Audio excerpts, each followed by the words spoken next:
invite you to rise in body or in spirit and turn to number 1000 in the teal hymnal. Let us join together in singing Morning Has Come, number 1000.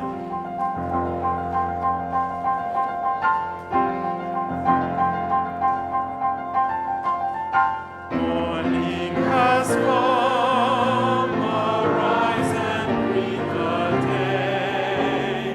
Dance with joy and sing a song of gladness.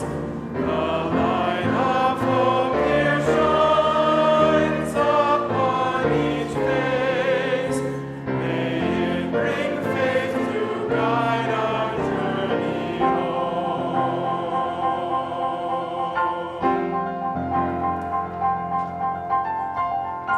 A new day dawns, once more the gift is given.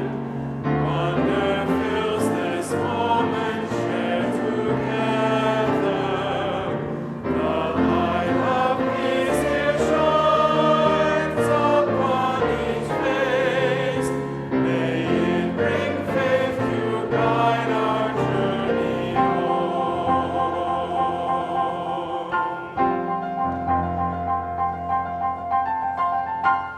Open our eyes, once seen our life abounds. Open hearts to welcome it among us. The light of love here shines upon each face.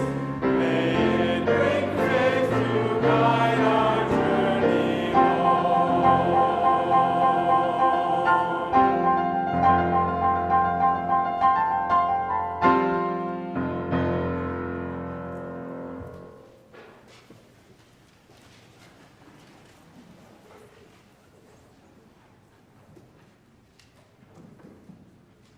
Good morning. Good morning. Welcome to the First Unitarian Universalist Congregation of Ann Arbor, Michigan. We have been gathering in Ann Arbor since this day, May 14th, in 1865.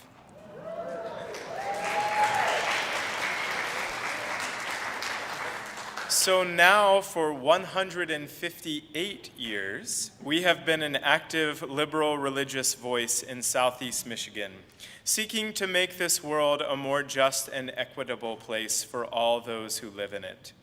In addition to celebrating the birthday of this congregation, this morning we have an opportunity to participate in our flower communion ritual, the final ritual in a sequence of communions celebrating our connection to nature and to one another in this community, and marks the nearing of the end of our congregational year. 2023 marks the 100th anniversary of the first flower communion. I am Carter Smith, and I have the pleasure of serving this congregation as the acting director of music ministries. And we are joined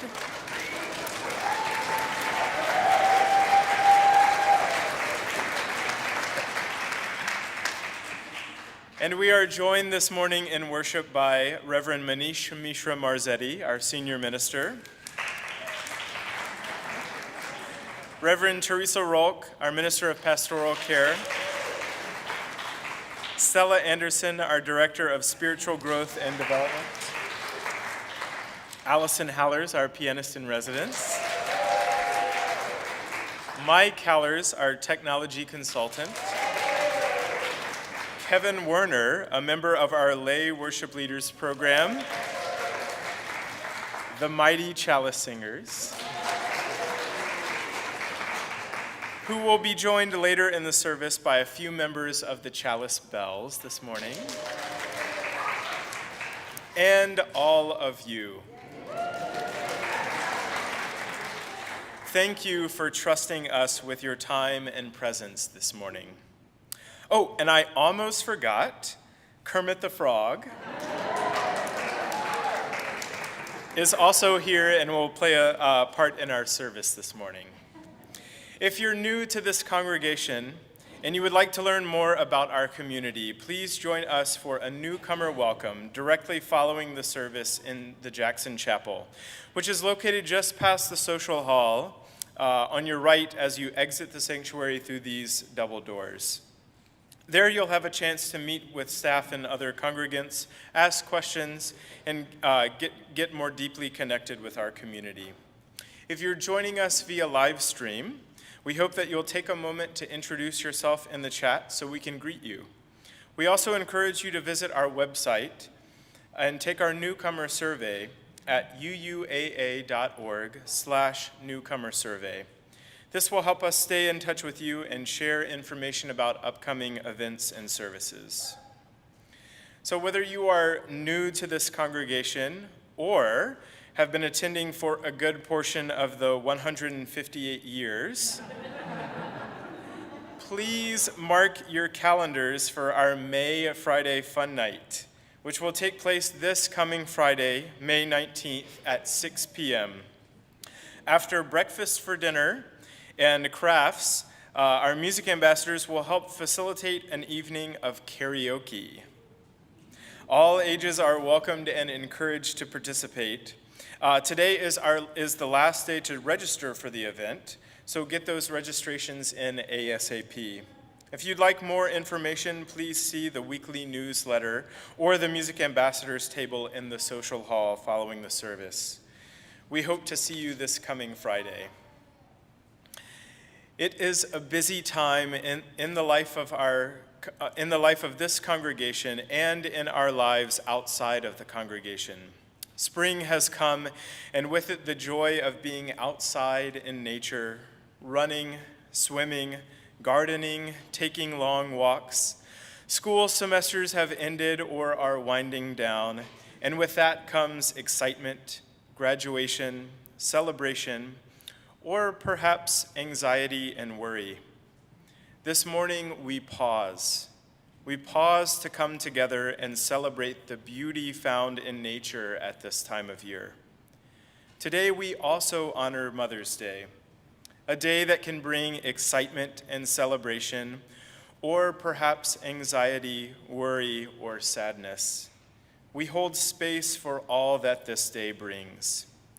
I can say that I am grateful to have a mother who has been a steady, caring, supportive, loving, forgiving, and from time to time a little overbearing presence in my life, even over 1,000 miles away in Baton Rouge, Louisiana. I am also grateful to my mother-in-law who has welcomed me into her family, blessed me with love, and trusted me to love her daughter, and provided me a family here in Michigan. That is my own experience, and I know that that's different from yours. Each of us has been mothered in unique ways. Leah Ongiri beautifully expresses the range of experiences in the following words entitled, "The Complexity of Motherhood." On Mother's Day, let us mark how beautiful and complex it can be to mother and be mothered. To those who have mothered, we thank you. To those who rejoice in the work, the role, the presence of mothering and mothers, we celebrate with you. To those who are in the thick of parenting children of any age, we appreciate you. To those who experience loss through infertility, abortion, miscarriage, adoption, or running away, we mourn with you. To those who have lost their mothers, we grieve with you. To those who have endured abuse at the hands of their mothers, we acknowledge you. To those who experience pain at the marking of this day, we witness you. To those who are single moms, grandmoms, stepmoms, foster moms, adoptive moms, mentor moms, and spiritual moms, we need you. And to those who are pregnant with new life, both expected and surprising, we anticipate with you. May we reflect with gratitude on the wide spectrum of mothering that happens in our lives and in our communities. We are gathered for worship.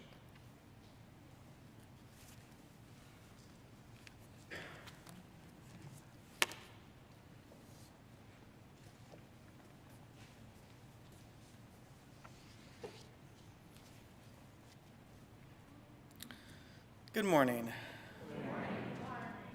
I'm Kevin Werner, a member of our lay worship leader team and our mighty Chalice Singers. And the chalice in the Unitarian Universalist represents the spark of love and wisdom that we invoke and honor whenever we are gathered in the worship or in an important event in our community. It is these sparks of love and wisdom that steady us and guide us toward a justice-filled future that we Unitarian Universalists long for and are actively working toward. This Sunday, I would like to welcome my spectacular spouse, Hawley, up to the chancel to light the chalice of our community physically here in this space.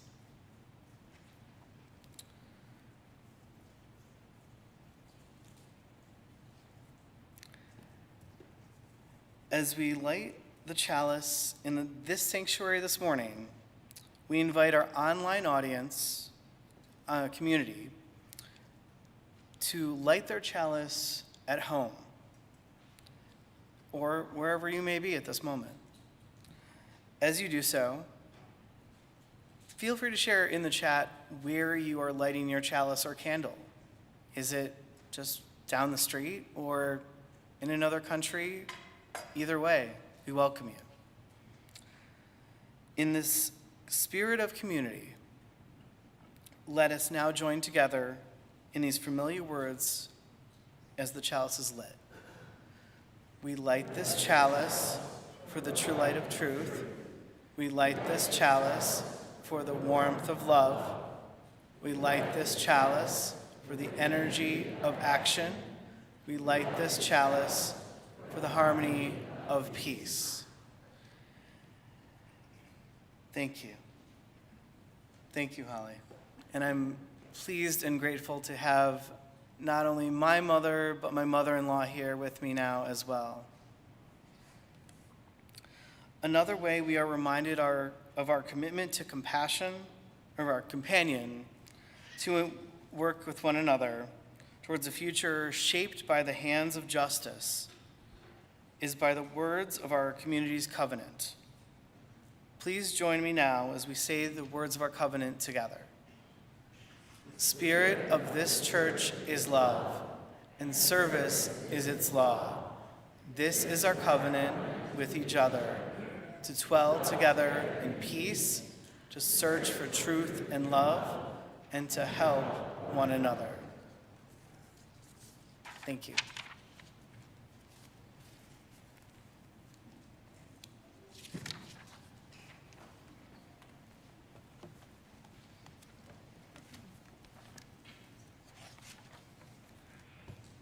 Good morning.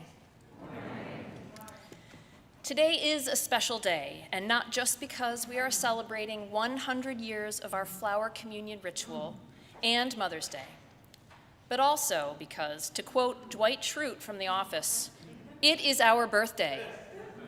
And by ours, I mean our beloved congregation. I invite all of you to join together to sing happy birthday to us, not to me or to you, but to us. And remember to use our full name, First Unitarian Universalist Congregation of Ann Arbor, when we get to the right verse. We can do it. All right, is everybody ready? Happy birthday to us. Happy birthday to us. Happy birthday, dear First Unitarian Universalist Congregation of Ann Arbor. Happy birthday.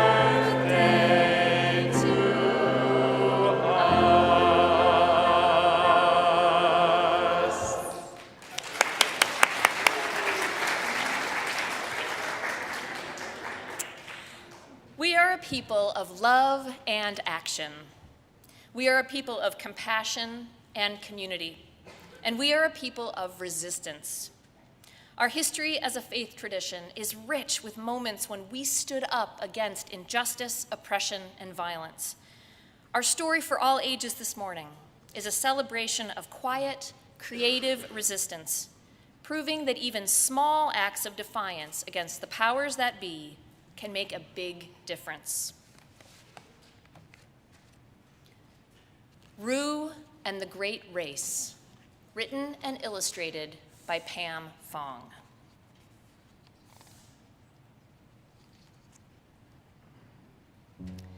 There came a time when flowers could no longer be found. When the city started to grow, the power people collected all of the remaining flowers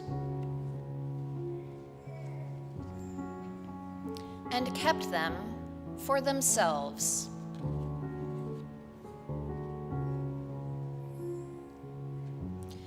Rue's grandmother remembered the days when it was different.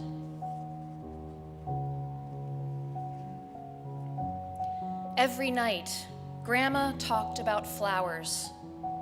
Her voice changed whenever she recalled their sweet smell. Each year, the power people shared a single plant with the whole city, and everyone waited for it to bloom. And when it did, they announced the date of the Great Race. All the children were invited to run, but only the fastest to reach the flower would get to keep it. This year, I will enter the race, thought Rue, and I know I can win. Rue thought of nothing else day and night but winning the race and the look on Grandma's face when she surprised her with a flower. At last, it was the big day. Ready, set, go.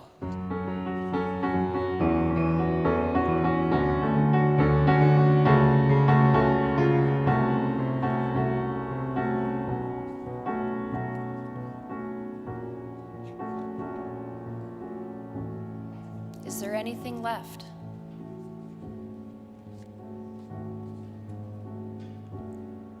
I didn't even get to see the flower, thought Rue. But what's this? It seems that the root has survived.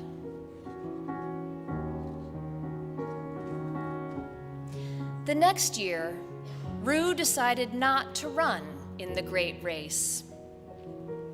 Instead, she stayed home to help Grandma with her new garden.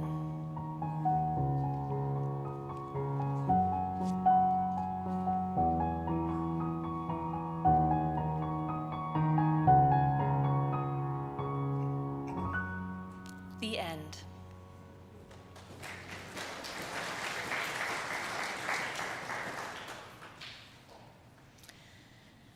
Our fight against the global threat of authoritarianism is relentless.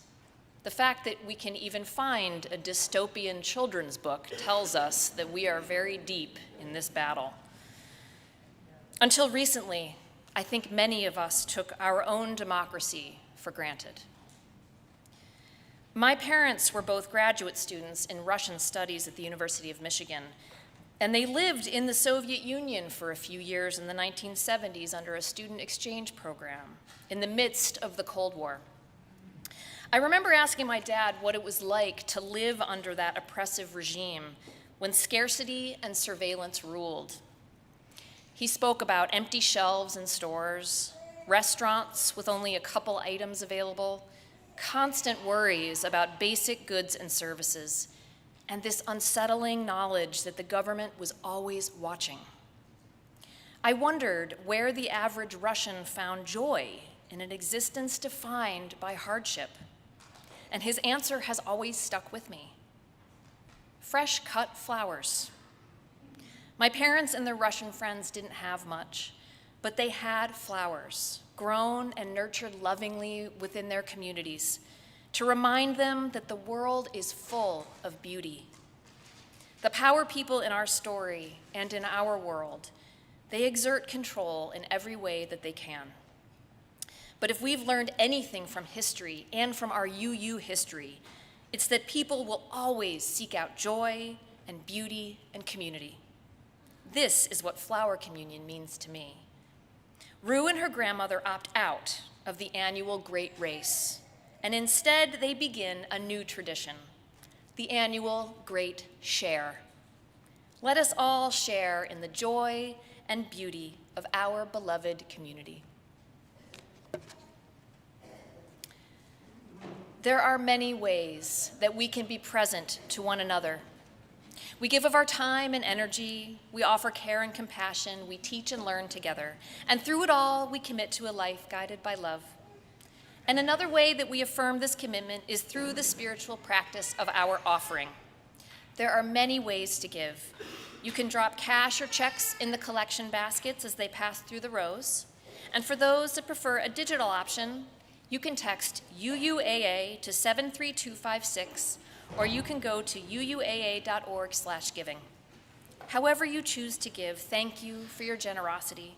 Today's offering will now be given and gratefully received.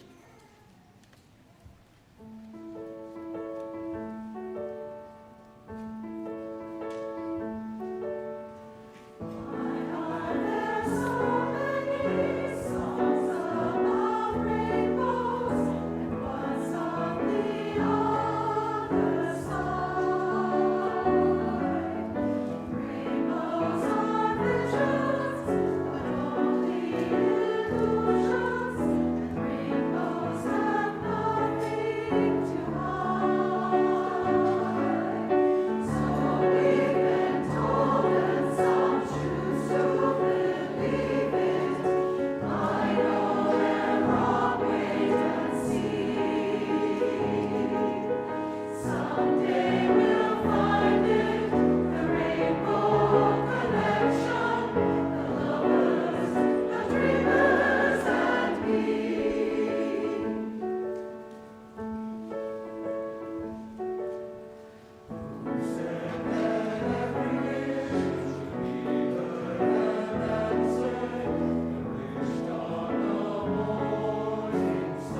invite the ushers to come forward.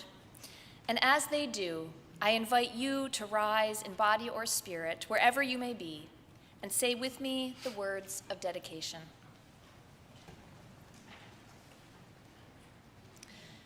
To the work of this congregation, which is weaving a tapestry of love and action, we dedicate our lives and these our offerings. Thank you.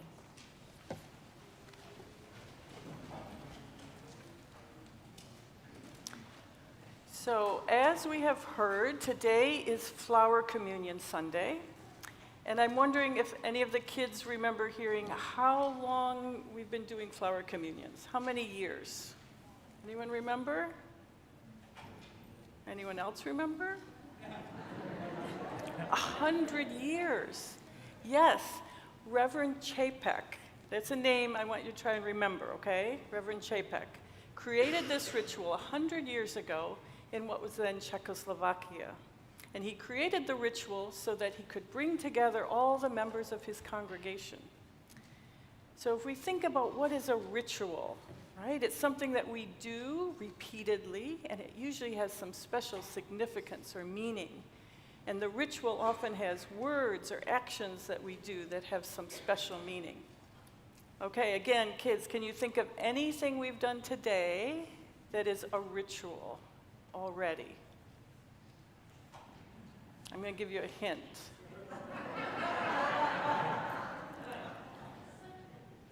Yeah, we lit our chalice. That's a ritual. We do a special thing with lighting it, and we say special words. We do a covenant. That's a ritual. We just did the offering, and we dedicated our offering. Yeah. The Story for All Ages, that is a ritual here. It's something we do every week, and it has very special meaning, doesn't it? Absolutely. So there are many things we do. And this day, we get to also do our flower communion. Now, why do we do rituals? What do you think? What's a good reason for a ritual? Any thoughts? I'll give you another hint. It connects us as a community, right? So sometimes we do things like welcome new members, and we just welcome 2 new members just before this service. And young people, you'll do a bridging ceremony. That's another thing that connects us with community. That's going to happen next month. So there's lots of things ahead. Sometimes we do rituals to mark important milestones, like if there's a new baby, or a wedding, or a graduation, or often when people die. We mark those times with rituals. Now, we do a ritual in the fall. It's called water communion. Right? And that's when we all gather together again after the summer. We did dirt communion just last month. You might remember that one. It connects us with the earth and with everyone else. And today we're going to do flower communion. And that reminds us how we are each unique and beautiful, just like an individual flower. But when we're all gathered together, we're even more beautiful, like a beautiful rainbow bouquet that we've gathered together. That is our community. And so today, for the ritual, I'm going to need help from anyone who identifies as a kid. And since there are kids all over the sanctuary, this is great. So in a moment, I'm going to ask if you kids would help collect the flowers from everybody else. And then when you're done collecting them, bring them up here, and we will help you arrange them in the vases. And then if you don't mind, just stay right up here for a few more moments, because we're going to do a blessing, okay? All right, so kids, wherever you are, if you want to, go around and collect flowers and bring them up.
any kids who want to can stay right up here in front for a second, or on this side too, that's fine. We're going to bless the flowers.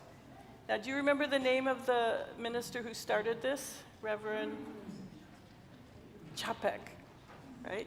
So these are words that Reverend Chapek wrote to bless all the flowers. But I've paraphrased them just a little bit. And what I need you to do to help us bless the flowers, oh, some more flowers, please. You're perfect timing. Yeah, please add them in. Thank you for being here and adding to these beautiful bouquets.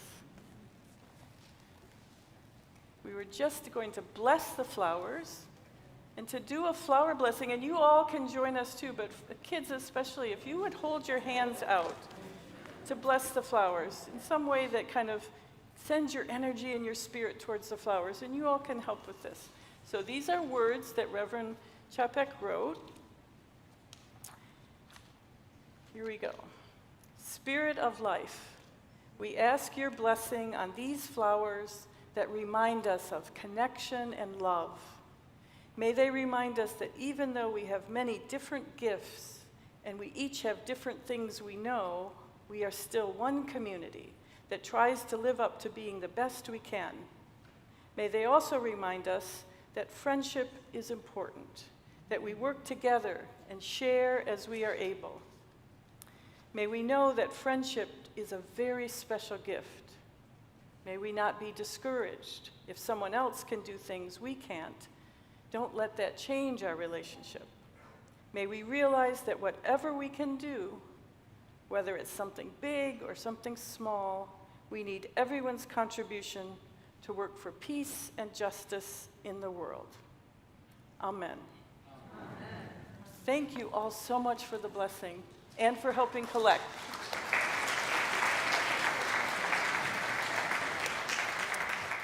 And so, as they did in the first flower communion, at the end, these flowers will be placed right back near the door. We invite you to take one, a different flower than the one you came in with, and take one home to remember this event with all of us. Okay, so at the end of the service, as you leave, take a flower.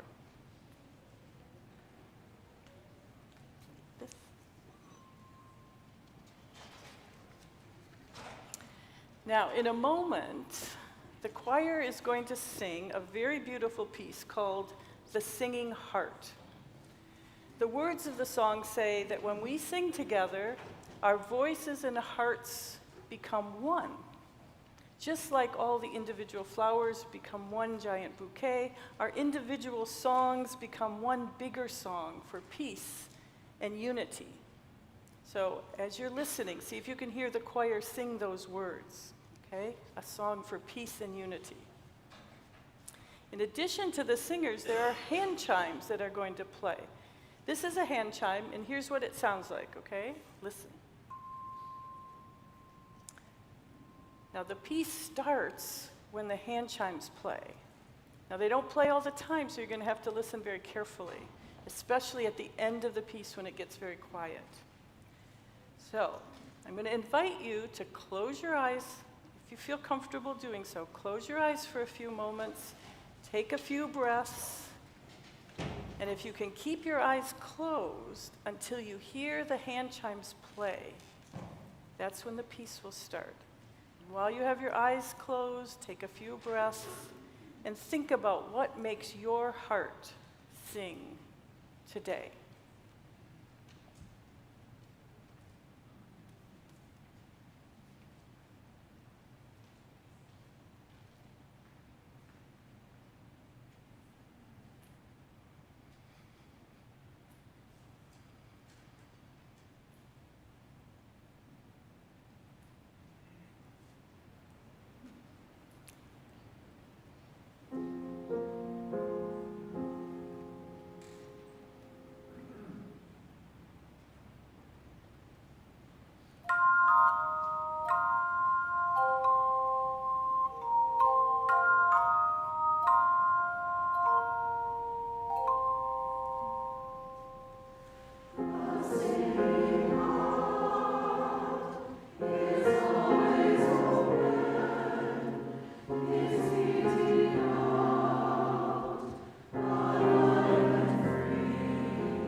What does the singing heart long for, yearn for?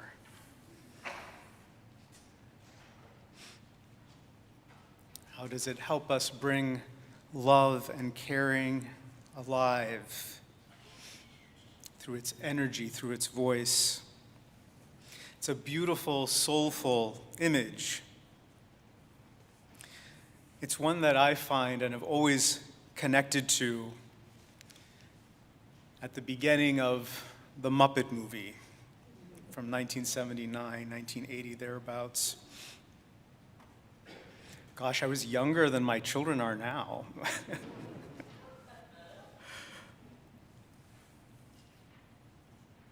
We open up to a scene, we're told it's Florida, a swamp in Florida, with Kermit all by himself, sitting on a log in a pond,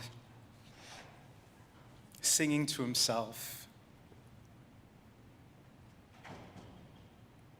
Someday we'll find it, the rainbow connection, the lovers, the dreamers, and me, all of us under its spell.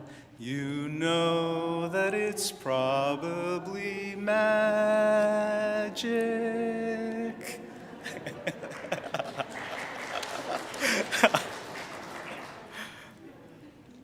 Decades later, to this day, I cannot get through the opening scene of the Muppet movie without completely bawling. I can't. It's to the point where every now and again I get the idea and I tell my kids, the songs are really good, let's put on the Muppet movie. And they're like, Daddy, you're just gonna put on that old-timey movie and cry. I'm like, yes, that's about right.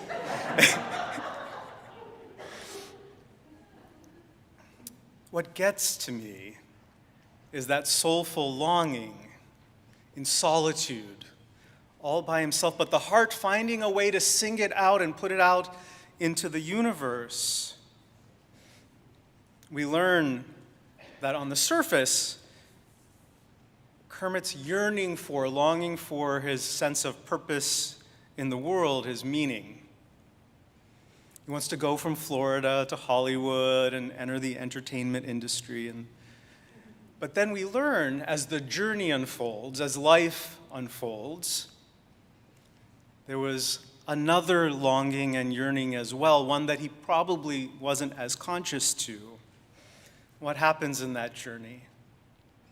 He meets Fozzie the Bear, he meets Miss Piggy, he meets the Electric Mayhem Band, and others. They become friends, they become family to one another, community. This is one of the things why I can't watch the Muppet movie without getting choked up. These two deep longings, heartfelt, soul-felt longings have probably defined my adult life.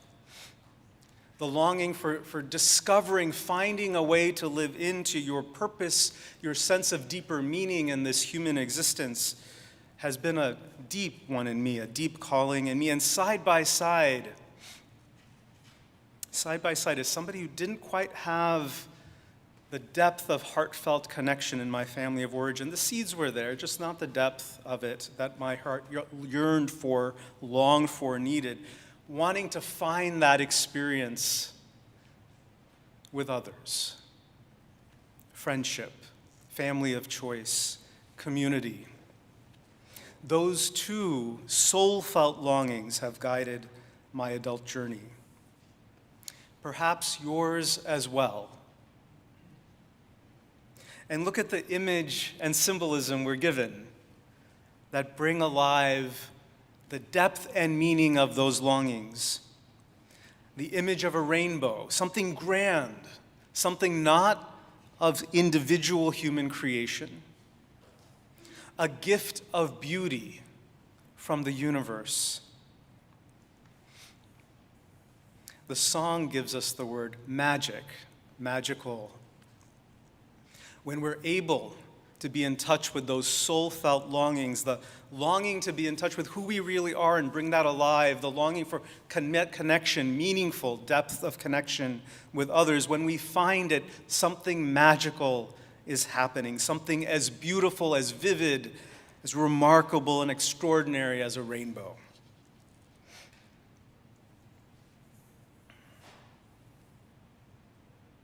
As we've heard, this year marks the 100th anniversary of the flower communion tradition, ceremony, ritual. It was developed by Norbert Čapek, one of our Unitarian ministers, and his wife Maya Čapek helped spread the ritual. Now, back during the time of World War I, both Norbert and Maya were living in the United States during that time of uncertainty and violence in Europe. Soon after World War I ended, within a year or two afterwards, their homeland of Czechoslovakia was now an independent nation, and they returned together to Prague. Norbert had been ordained in and ministering to Baptist communities here in the United States during that time, but when he returned to Czechoslovakia, he was aware that he had drifted away from some of the traditional understandings in the Baptist faith, and he identified more as religiously liberal. So in Prague, he helps establish what becomes known as the Prague Liberal Religious Fellowship. Within 20 years, within a lifetime, that community becomes the size of 3,200 members, if you can imagine that. Čapek's roots were partially Catholic, partially agnostic. That's how his parents identified. And then, like I mentioned, he became a Baptist minister. In that time period, in those traditions that he knew, Catholicism and the Baptist faith, communion was a sacrament, something for devout believers. And different denominations define who can participate in a sacrament a bit differently, but nonetheless, there's often this common element of some get to partake and others don't. So there's an in club and an out club. And it's brought alive, the in club and out club is brought alive through religious symbolism and ritual, often in that context through communion. Čapek, developing this liberal religious community in Prague, had a soulful yearning himself. He wanted to move away from this in-group, out-group version of communion. He wanted a communion deeply longed for, a communion where everyone was fully included. Anyone who chose to participate could participate. He wanted something that could also affirm the importance of community in our lives. So into that, he invited and created this flower communion ritual. His congregants in 1923, they were invited to bring flowers, and it didn't matter what kind of flowers, what the origin of the flowers were. Some chose to bring flowers that they may have grown and tended to in their backyard. Others may have bought flowers from vendors. Some may have picked them on the side of the road. There may have even been flowering weeds that were brought in. It didn't matter what the origin of the flowers were or the types of flowers that they were. The diversity and breadth of the flowers was exactly the point. They were meant to be a symbol of the beauty and diversity that we find together in community. And the way that ritual was engaged in that very first time in 1923, not dissimilar at all from how we honor the tradition here in Ann Arbor.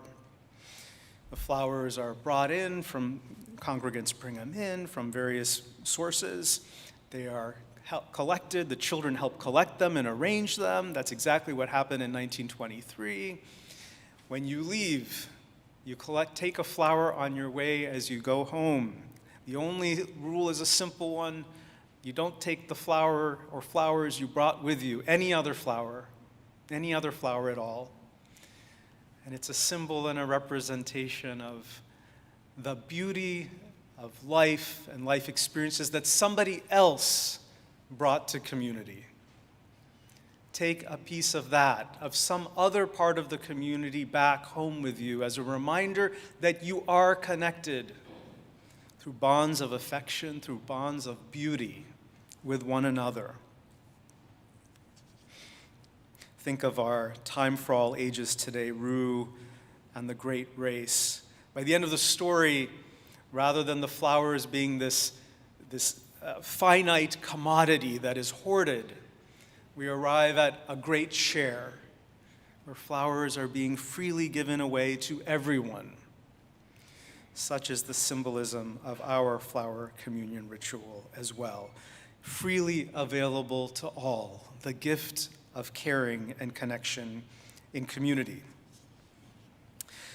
Now here's the beautiful thing about honoring flower communion on a day like today, which is also Mother's Day. Mother's Day traditionally also associated with flowers and the gifting of flowers.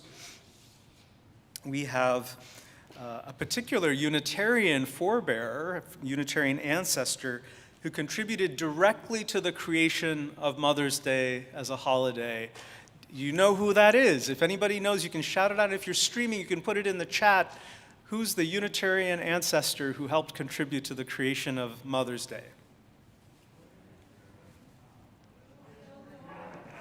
Julia Ward Howe. Julia Ward Howe, a significant suffragette, a leader for women's rights in our nation. Also, in 1870, she had a longing as well, a soul-felt longing for greater peace in our world. She recognized that no mother or mothering figure raises their young ones, wanting to see them go off and die in war or kill others. No one who has raised a little one raises them with that hope in their hearts. And so she drafted, in recognition of that universal desire for peace, mutual flourishing, she drafted what we know today as the Mother's Day Proclamation of 1870, the first celebration of a Mother's Day. It's known also, back in the original day, it was known as an appeal to motherhood. And in this Mother's Day Proclamation of 1870, here's some of what she wrote. Quote, "We will not have great questions decided by irrelevant agencies. Our husbands shall not come to us reeking with carnage for caresses and applause. Our sons shall not be taken from us to unlearn all that we have been able to teach them of charity, mercy, and patience. We women of one country will be too tender of those of another country to allow our sons to be trained to injure theirs."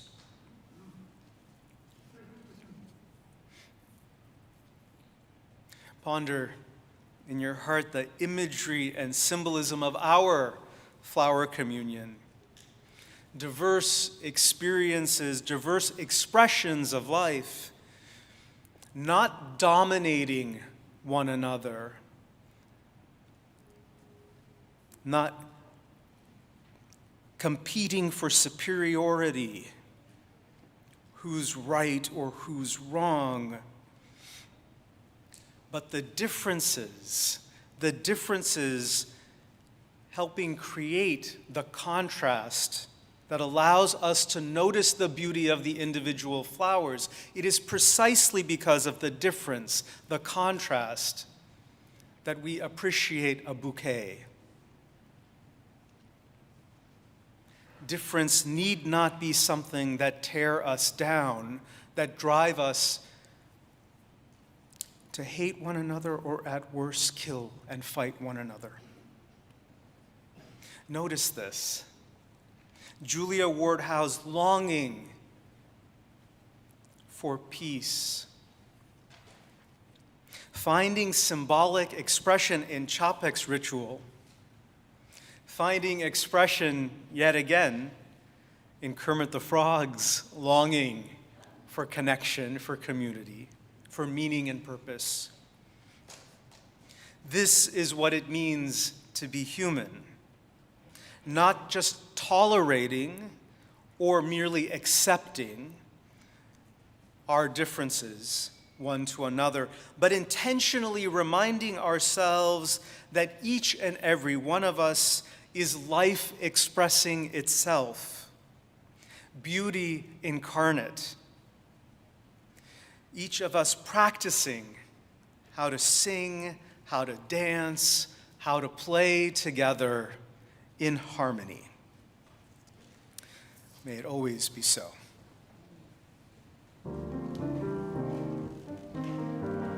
I invite you to rise in body or in spirit and turn to number 311 in the gray hymnal. Let us join in singing together, Let It Be a Dance. Number 311.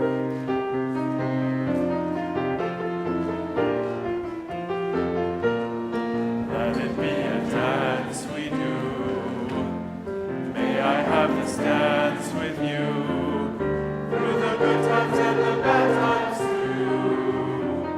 Let it be a dance. Let a dancing song be heard. May the music say the words and fill the sky with sailing birds. Let it be a dance. Let it be a dance. Let it be a dance.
Beloveds, as we prepare to depart, especially on this Sunday, take a moment to look around this sanctuary, smile and wave at the dear ones near you. Also those streaming from home, you are a beloved part of this community. These are your dancing partners. These are the ones that we play, learn, sing, dance with. Experience who we are in the world and grow and evolve together. Go forth into this new week. Hold the joy of this community, the love of this community in your heart. Know that it is supporting you in being the very best version of yourself that you can be. Your words, your deeds, your presence, your being, all of that and more in the week ahead and until we are together again. Go in love, go in peace. Amen.